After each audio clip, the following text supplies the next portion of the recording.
Yo, what's going on, guys? It's Houston Sports Talk back into the video today, and today we are going to be going over what I think the Los Angeles Lakers off-season plan should be after being eliminated by the Denver Nuggets in the first round. I'm going to go over a lot. We're going to go over the draft and potentially drafting Bronny James. The Lakers have 2 draft picks this year. We're going to go over head coach. Do you fire Darvin Ham? Who do you potentially bring in? And who I think the Lakers eventually hire. We're going to go over trades, free agency, everything you think might happen this offseason with the Lakers. I'm going to cover it. And then also, I will go over what this team looks like after what I think this offseason plan should be for the Los Angeles Lakers. Go over the additions and the departures. Let's get it. So, all right, we're going to start off with head coach. All right, look, I'm not going to hate on Darvin Ham because I think he is a decent head coach. But honestly, I don't think the Lakers are a good fit for him.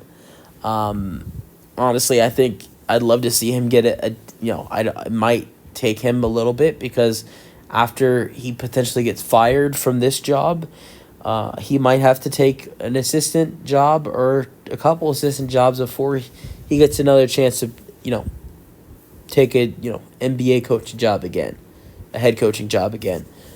But I don't think if the Lakers want to keep competitive, they want to re-sign LeBron, they want to keep AD happy, they want to continue to have success. I really think that they need to move on from Ham, and I would say they need more of a voice in their locker room as a head coach, and I didn't really see that from Darvin Ham. I don't think he's a poor head coach. I think he needs to work on that part. I mean, I just see clips where he's just sitting off to the side. I know LeBron. He's definitely, that's his team. He's considered one of the best players of all time, and he's not gonna, he's gonna be the voice in that locker room and during the huddles, during timeouts. But I feel like the head coach should be more involved, and I've seen clips where he's just not involved, and I've seen it. I can see it while I'm watching the games, and also I think he waits too long to call timeouts. That's something that you can really make a mistake on, because there were multiple times during the Nugget series where the Lakers had a big lead, and you could see the Nuggets are starting to make a run. They're starting to get back in the game. They're building a momentum, and you should call a timeout. I know there's a specific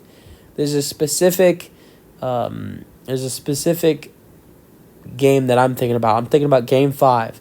Lakers were up 69-60. Jokic hits a 3. Nuggets then hit a 2-point basket. It's 65-69.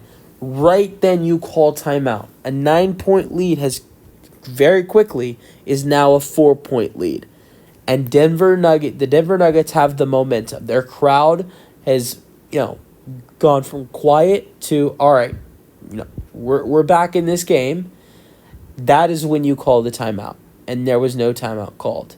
And I think you waited a little bit to call a timeout. That was a poor decision. So I think there are multiple reasons why he should be fired. I think the players are upset with him as a head coach, and I think it's just best for both sides to move on. Now, who do you hire? That's the question. Before I'd written all this out, to be honest, before Game 5 of the Clippers-Mavericks game, and my number one option for the Lakers is Mike Budenholzer. And one of the reasons I like Mike Budenholzer potentially come in is he is someone who has coaching experience. He's coached for Atlanta. He's coached for Milwaukee. He's not only does he have coaching experience, he has championship experience. Won an NBA championship with the Milwaukee Bucks. Also has gone to went to the Eastern Conference Finals with the Milwaukee Bucks. Or wait, was that Boston series? Was that the Eastern Conference Finals? I think that was the semifinals. I'm trying to think about who Boston. Yeah, I think that series against Boston was the semifinals. I'm sorry. But went to the NBA Finals with the Bucks. He's been to other series. They did go to the conference finals and lost with him against Toronto in the 2019-20 season. So multiple conference finals and won NBA championship with the Milwaukee Bucks. The only reason he got fired is because they lost an 8 seed in a 5-game series where 3 of the games are without their star player Giannis Antetokounmpo. So stupid, but he has a great voice, and watching him coach the Bucks team, he stays involved, and that's something that I don't think Darvin Ham did, and the players respect him. He's a great head coach, so I think he's a good fit for the Lakers. But someone who I didn't think was going to be available, because I honestly thought the Clippers were going to take care of business at home. And even if they lost the series, I didn't really see it happening, potentially him getting fired. But after they lost by 30 points, I would say if they do lose Game 6, there is a potential chance Tyronn Lue, Los Angeles Clippers head coach, would be available. I mean, he wouldn't have to go pretty far. He'd just have to walk over locker rooms. He'd be at his new destination. Doesn't have to move at all. Just has to get a little bit of a GPS of take me to across the hall. But it'd be a great fit. He coached LeBron. That's one thing. There are multiple reasons why Tyronn Lue's a good fit. I just don't know if I see the Clippers letting him go, even if they lose in the first round. I'm not really sure that the Clippers will let go of him. And I'm not sure he'll lead the Clippers. I think he loves coaching this Clippers team, even though they haven't been successful. I think they want to be successful, though. If Paul George re-signs in free agency and James Harden does the same, I don't see Tyronn Lue leaving in free agency, even if they lose in the first round. Kawhi is not healthy, so I don't see him getting fired, to be honest. But that's just my opinion. So I'm going to go with the Lakers hiring Mike Budenholzer, his championship experience. All right. So next, re-sign LeBron James. That's next on the goal, of course. If player option is declined, re-sign him if player option if he declines his player option. If he accepts it, sign him to a 3-year, $164 million extension. And then next, I want to go over free agents you let walk. Free agents that the Lakers have currently that were on their roster last year that I think they need to let go. D'Angelo Russell, let him go. He has an $18 million player option. There's been rumors that he's going to decline that player option, but I'm thinking to myself, he'd be stupid to decline it. I mean, he's not going to get $18 million from anyone else. So honestly, I feel like he might accept that player option, but I've heard rumors that he's going to decline it. We'll see what he ends up doing. But if he accepts it, the Lakers can just trade him. Taurean Prince, he did good for the Lakers, but move on. Cam Reddish, Jackson Hayes, Spencer Dinwiddie. Jackson Hayes, I liked what he did, but I think he'll probably get another role somewhere else. And there was only 2 free agents I think the Lakers should re-sign. Max Christie. The only reason I say Max Christie is because he's a restricted free agent. I don't think you're not going to see a lot of teams that are going to throw him a lot of money. And if someone does, you can just match that offer, and he's back. So, and then Christian Wood, I really like him backing up Anthony Davis as the backup power forward, and I'll get more into that, and you'll see him in the rotation when I go over the full roster. And then who else?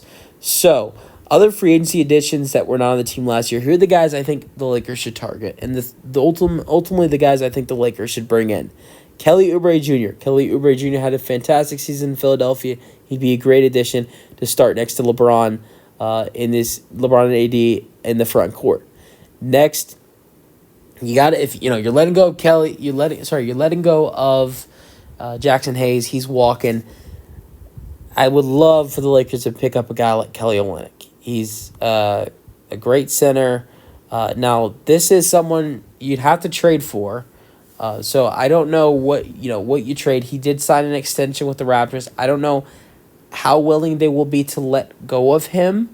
But you definitely could make a trade work out.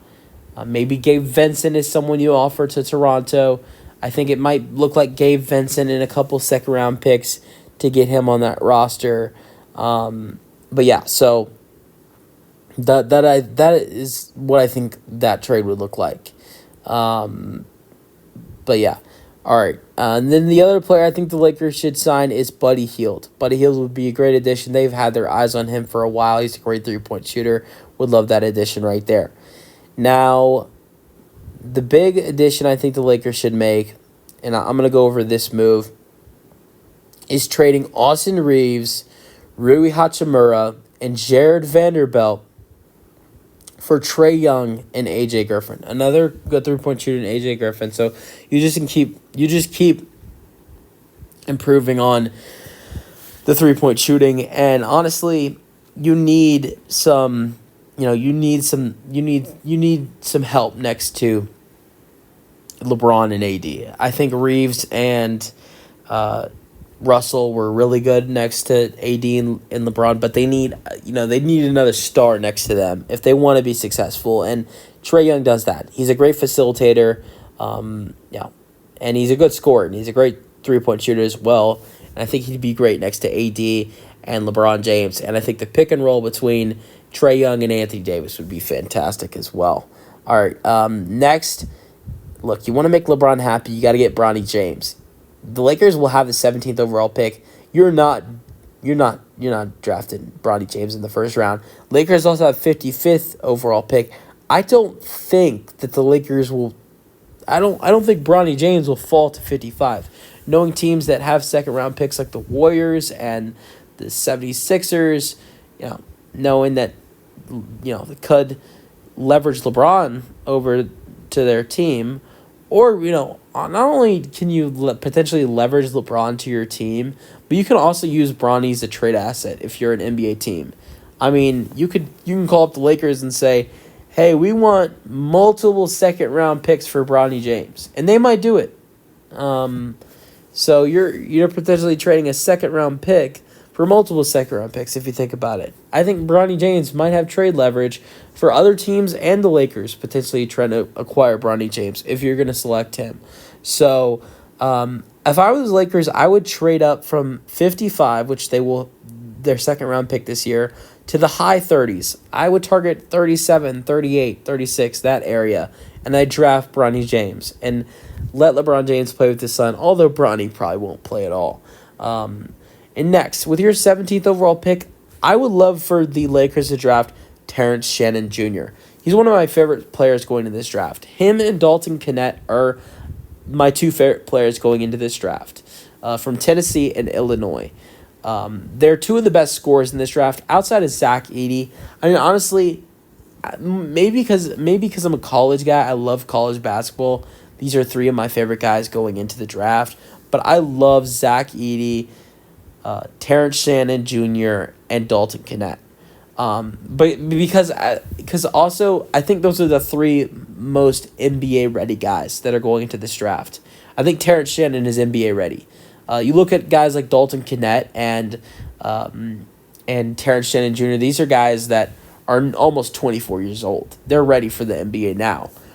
Terrence Shannon Jr. is a great shooter. He's a great scorer. He averaged 24 points per game with Illinois this year. He was great in the tournament while Illinois lasted. Honestly, he's going to be a great player. He's going to be a great shooting guard in this league.